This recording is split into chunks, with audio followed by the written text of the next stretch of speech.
Баршаңызға сәлем, менің каналыма қош келдіңіздер. Бүгін сіздермен үй жағдайында KFC дайындайтын боламыз.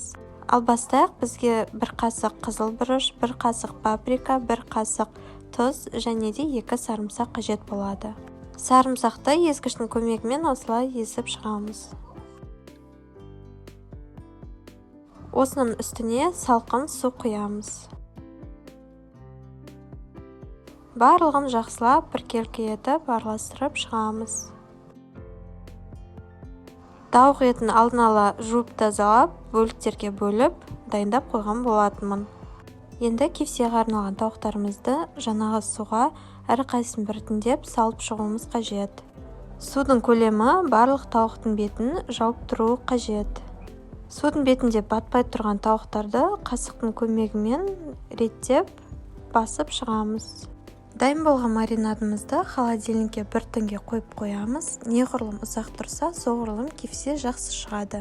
1 күн уақыт өткеннен кейін холодильниктен шығарып, 1 ыдысқа ұнды салып, әр тауықтың етін ұнға барлық шетіне тигізіп, батырып шығамыз.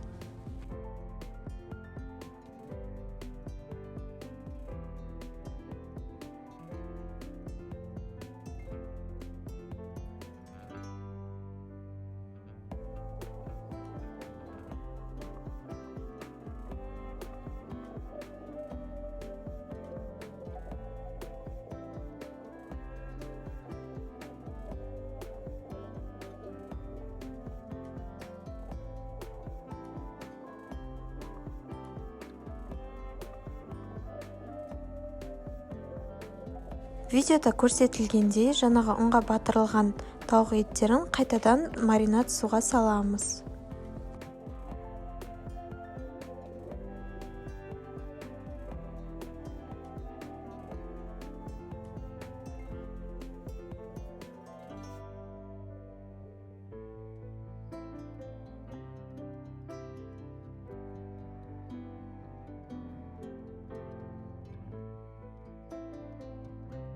Маринадты суға батырғаннан кейін қайтадан шығарып ұндарымызға аунатып шығамыз.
Ұнға батырылған тауықтарды видеода көрсетілгендей етіп, ситаның көмегімен артық ұндарды сілкіп шығамыз.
Артық ұндарын сілкегеннен кейін тауық етіміз осылай шығуы қажет.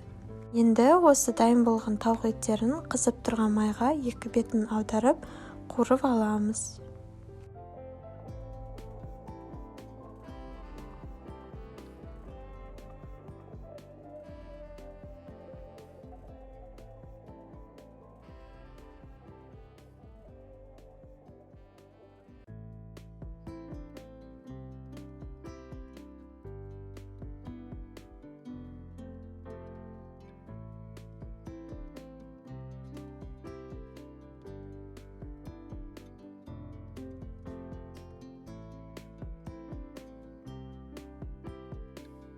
Екі жағы қызарып піскен тауық еттерін салфетка салынған тарелкаға шығаратын боламыз. Себебі салфетка тауықтың бойындағы артық майлардың барлығын өзіне сіңіріп алады.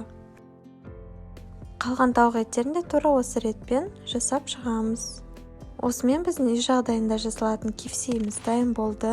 Осы рецептпен жасап көріңіздер, барлықтарыңызға ұнайды деген ойдамын. Ас болсын.